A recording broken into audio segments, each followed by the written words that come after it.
بسم الله الرحمن الرحيم الحمد لله رب العالمين والصلاة والسلام الأتمان الأكملان على سيدنا محمد وعلى آله وأصحابه أجمعين وبعد. Honorables frères et sœurs, Salam alaykum wa rahmatullahi wa barakatuh. طبتم وطاب ممشاكم وتبوأتم من الجنة منزلا. Nous allons, Inch'Allah Ta'ala, aujourd'hui ensemble faire l'explication du 9e hadith parmi les 40 hadiths que l'imam Nawawi a regroupé, rassemblé dans son livre intitulé Al-Arba'in. Il s'agit du hadith auquel on pourrait donner le titre la responsabilité dépend de la capacité, ou la responsabilité revient à la capacité de chacun. Hadith qui est rapporté par Abu Huraira radiyallahu anhu.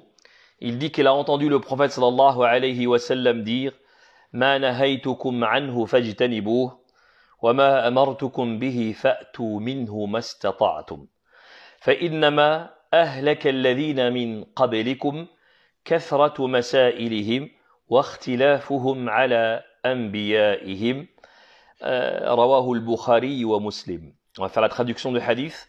Donc selon Abu Huraira radiyallahu anhu, le prophète il a entendu dire, le prophète sallallahu alayhi wa sallam, il a entendu dire: ce que je vous interdis de faire, abstenez-vous-en, et ce que je vous ordonne de faire, faites-le selon votre capacité. Certes, ceux qui vous ont précédés ont péri du fait de leurs nombreuses questions et divergences avec leurs prophètes. Rapporté par Al-Bukhari et Muslim. Le hadith que nous avons là devant nous, il s'agit d'un hadith qui décrit un chemin clair à suivre pour le musulman. Dans un premier temps, on va essayer de comprendre dans quel contexte le prophète sallallahu alayhi wa sallam a dit ces paroles.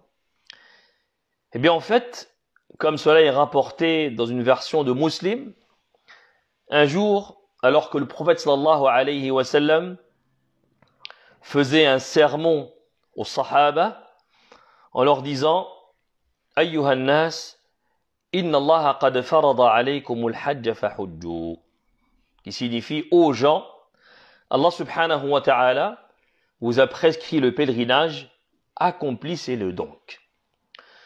Un homme présent dans l'assemblée se lève et s'adresse au prophète sallallahu alayhi wa sallam en ces termes: Ya Rasulallah, afi kulli amin, qui signifie: ô prophète d'Allah, est-ce que c'est tous les ans?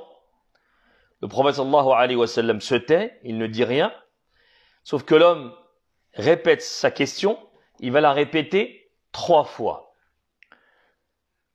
Au bout de la 3e fois, le prophète sallallahu alayhi wa sallam dit: Law qultu na'am, la wajabat, wa la mastata'tum, qui signifie: si j'avais répondu par l'affirmative, il serait devenu certes une obligation annuelle, et cela aurait été au-dessus de vos capacités.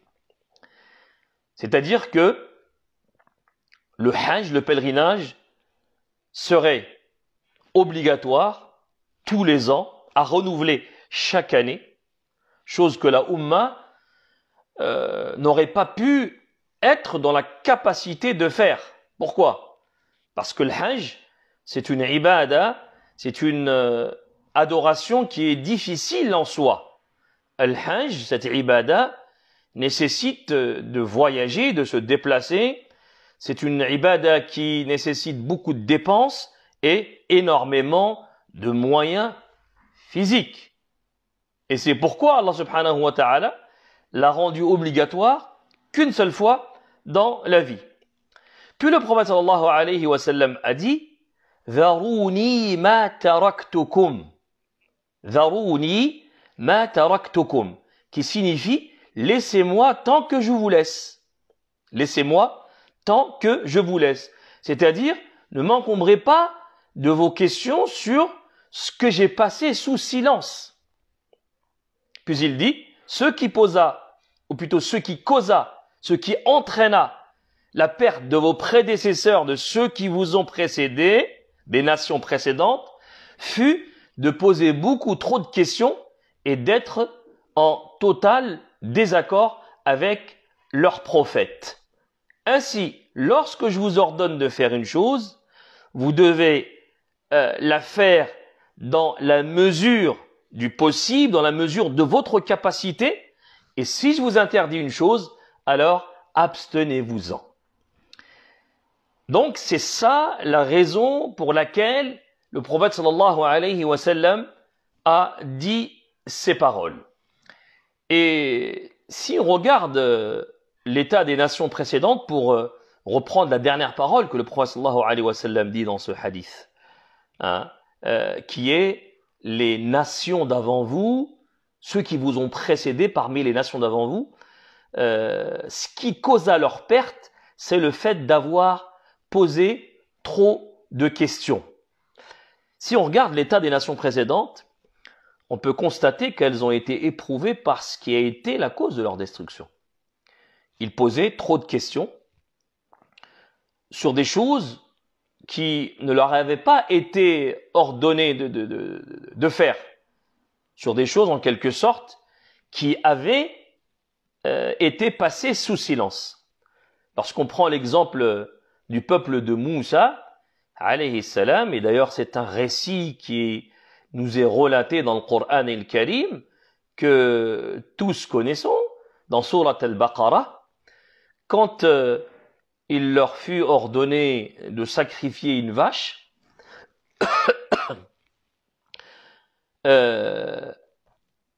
si dès le départ ils s'étaient rendus dans un marché et qu'ils avaient acheté une vache, n'importe laquelle, la plus accessible, la plus acquérable, s'ils s'étaient conformés à l'ordre qui leur avait été donné, l'affaire aurait été réglée.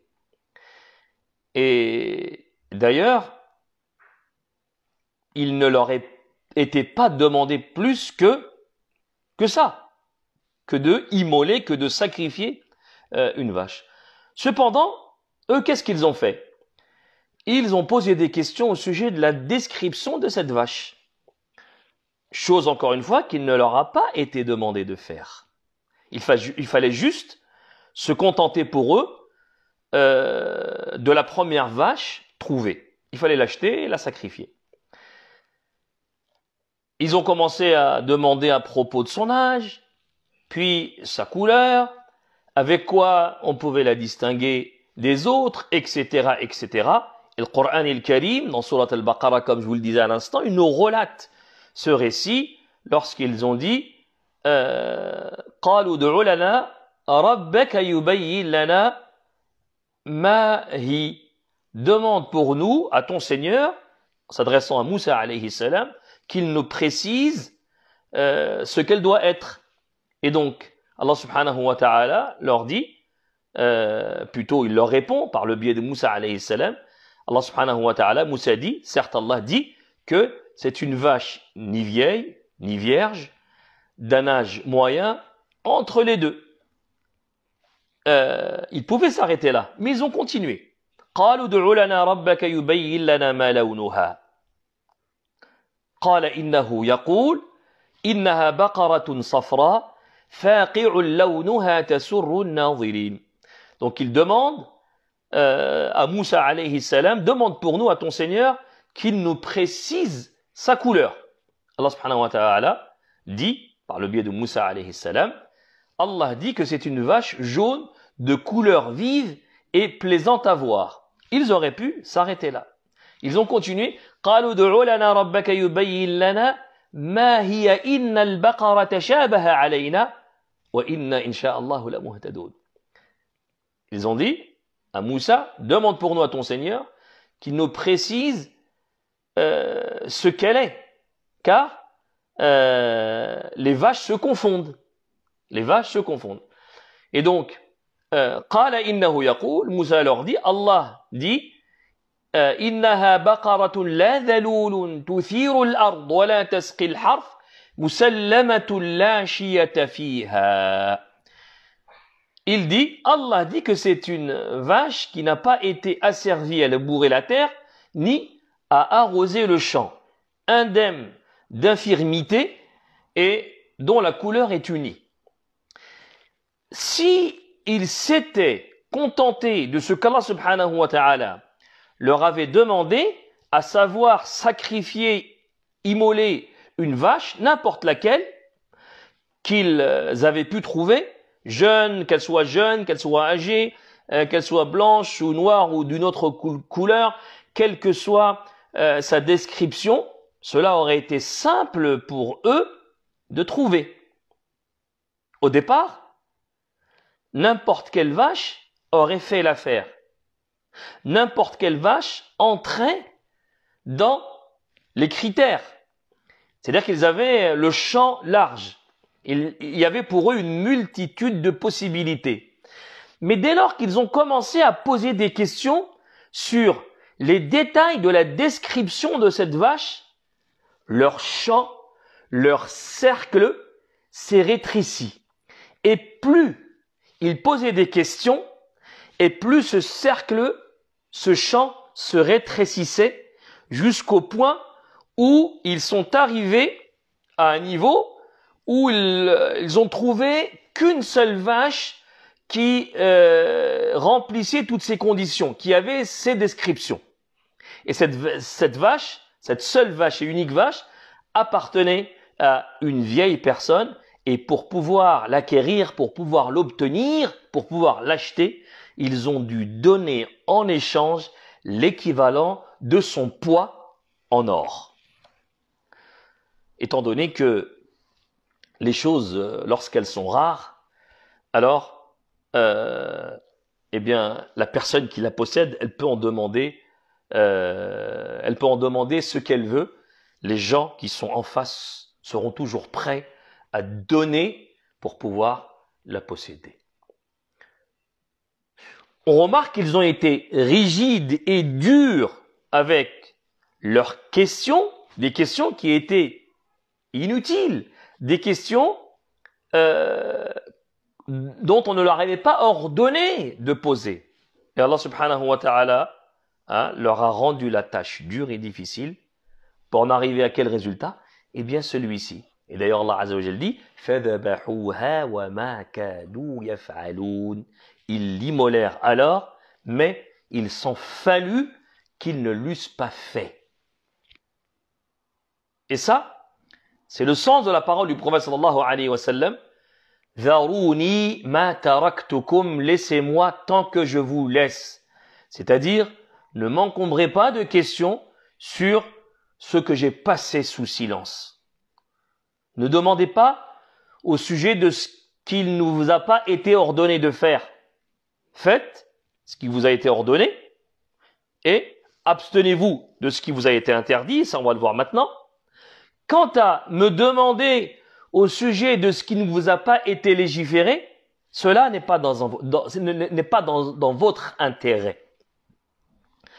Ce qui ne veut pas dire qu'on ne doit pas poser de questions pour bien comprendre sa religion.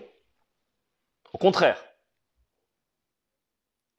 la quête du savoir, c'est quelque chose de louable dans notre religion.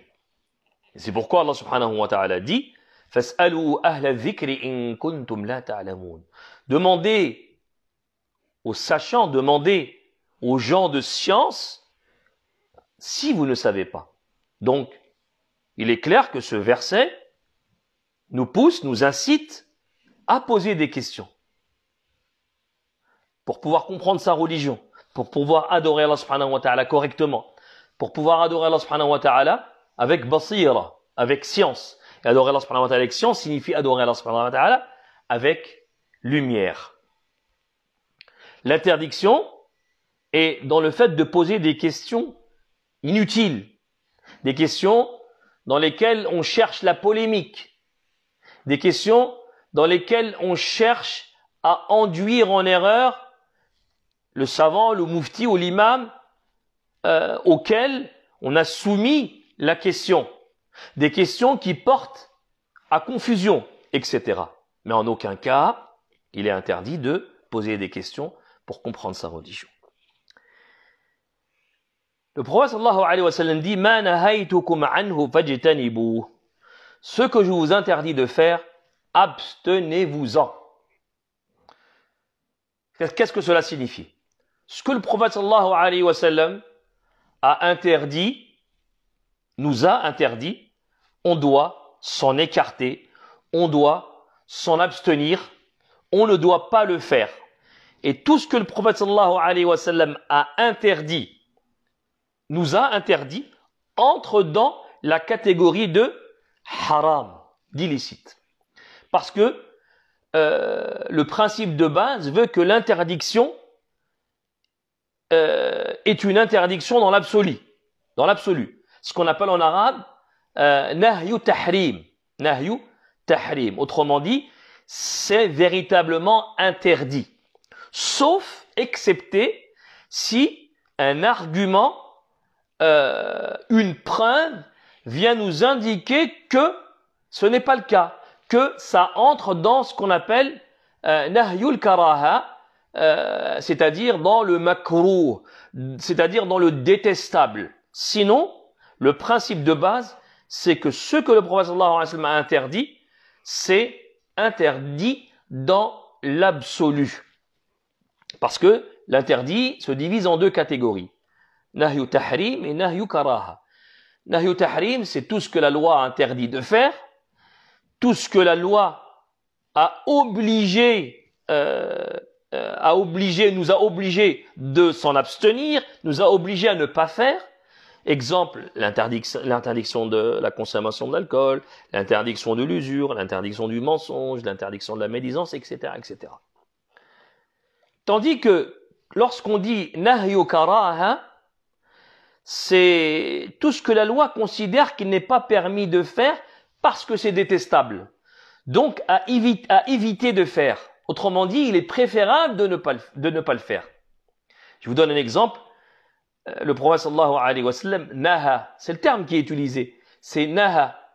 Si on traduit, sans l'expliquer, ça serait il a interdit. Quoi? Il a interdit de manger en étant allongé sur le côté. Hein? Mais quand on entre dans les détails, on s'aperçoit qu'il s'agit ici de ce qu'on appelle nahyu karaha. En fait, c'est quelque chose de détestable. Donc, il est préférable de ne pas le faire. Il est préférable de ne pas le faire. C'est pour ça que la définition qu'on donne du premier de tahrim, ou plutôt de nahyu tahrim, c'est la chose que la personne, si elle l'a fait, elle est sanctionnée, et si elle l'évite, elle est récompensée. Le nahyu tahrim, lorsqu'on le fait, on est sanctionné, et lorsque on l'évite, on est récompensé. Tandis que le deuxième, qui est nahyu karaha, celui qui évite quelque chose, plutôt celui qui va éviter quelque chose qui relève de nahy karaha, eh bien, il sera récompensé. Et celui qui le fait, il ne sera pas sanctionné. Donc, on part toujours du principe que tout ce que le prophète sallallahu alayhi wa sallam a interdit entre dans nahyu tahrim, sauf si, encore une fois je le répète, une preuve indique le contraire. Et si c'est le cas, alors ça entre dans nahyu karaha, comme l'exemple que je vous donnais, il est interdit, c'est-à-dire il est préférable de ne pas le faire, de manger en étant allongé sur le côté. Et nous avons un verset dans le Coran al-Karim qui vient renforcer cette parole du prophète sallallahu alayhi wa sallam, qui est ma nahaytukum anhu fajtanibuh, ce que je vous interdis de faire, abstenez-vous-en. Il s'agit du verset dans lequel Allah subhanahu wa ta'ala dit wa ma ataakumur rasul fakhudhuhu wa ma nahakum anhu fantahu. Prenez ce que le messager vous donne et ce qu'il vous interdit, abstenez-vous-en. Puis le prophète sallallahu alayhi wa sallam dit wa ma amartukum bihi fa'tu minhu mastata'tum. Et ce que je vous ordonne de faire, faites-le selon votre capacité. Et ça fait partie de la miséricorde d'Allah subhanahu wa ta'ala à l'égard de ses serviteurs. Le fait qu'on doit s'acquitter des obligations que selon notre capacité. Tant que tu es capable, tu as l'obligation de faire. Dès lors que tu n'es plus capable, l'obligation est levée, l'obligation tombe. Et vous avez remarqué que quand il s'agit de l'interdit, comme on vient de le voir à l'instant, le prophète sallallahu alayhi wa sallam, qu'est-ce qu'il a utilisé comme terme? Il dit « Fajtanibu » abstenez-vous-en donc. Ce qui signifie que on n'a pas le choix. Il n'y a pas d'exception. Les interdits doivent forcément être évités et évités entièrement. Sauf bien sûr lorsque on est dans un cas de nécessité extrême, ce qui s'appelle al-darura, ce qu'on appelle al-mudtar. Il peut se permettre, par exemple, on m'a donné un exemple, de se nourrir d'une viande non licite ou de la viande d'une bête morte s'il craint pour sa vie.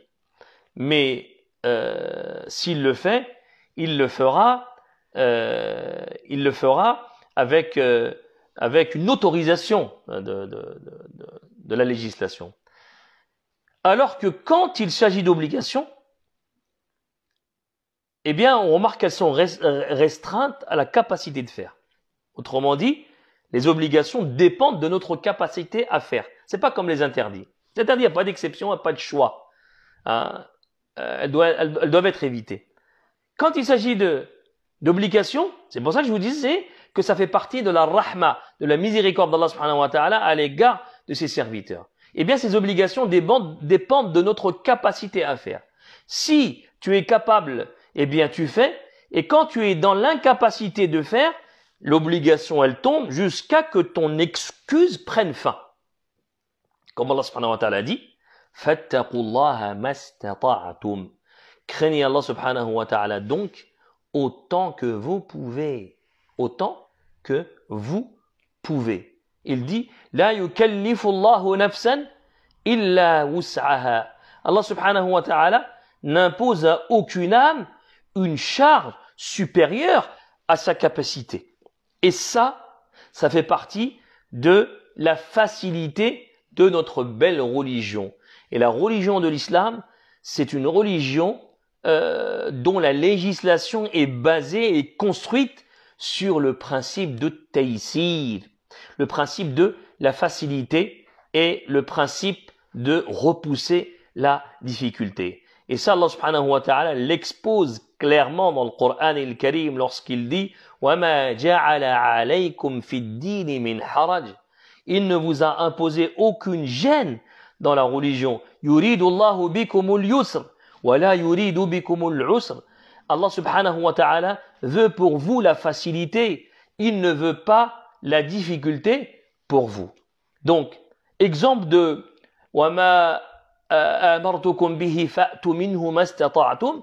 Ce que je vous ordonne de faire, faites-le selon votre capacité. On va donner un exemple. Le prophète sallallahu alayhi wa sallam dit صَلِّ قَائِمًا فَإِن لَمْ تَسْتَطِعْ فَقَاعِدًا فَإِن لَمْ تَسْتَطِعْ فَعَلَى جَنْبٍ. Le prophète il dit prie debout. C'est la base. D'accord? Si tu ne peux pas, c'est le principe de base, debout. Si tu ne peux pas, فَإِن لَمْ تَسْتَطِعْ فَقَاعِدًا, alors assis. Donc, on voit que celui qui, tant qu'il peut prier debout, il doit, dans l'obligation, prier debout. Dès lors que il est plus dans la capacité, ou il est dans l'incapacité de prier debout, alors l'obligation de prier debout tombe. Qu'est-ce qui lui reste? Si tu ne peux pas, فَإِن لَمْ تَسْتَطِعْ فَصَلِّ قَاعِدًا, alors prie assis. Tant qu'il peut prier assis, il prie assis.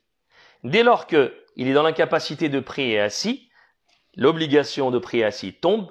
فَإِن لَمْ تَسْتَطِعْ فَعَلَى جَنْبٍ. Et si tu ne peux pas, alors coucher sur le côté. Mais je pourrais vous citer comme ça Une multitude d'exemples. Je vois que c'est l'heure de Salat al-Maghrib. Donc, je vais vous laisser en espérant que l'explication de ce hadith vous aura été bénéfique. Et à bientôt pour une prochaine vidéo. Barakallahu fikum wa jazakumullahu khayr jaza. Assalamu alaikum wa rahmatullahi wa barakatuh.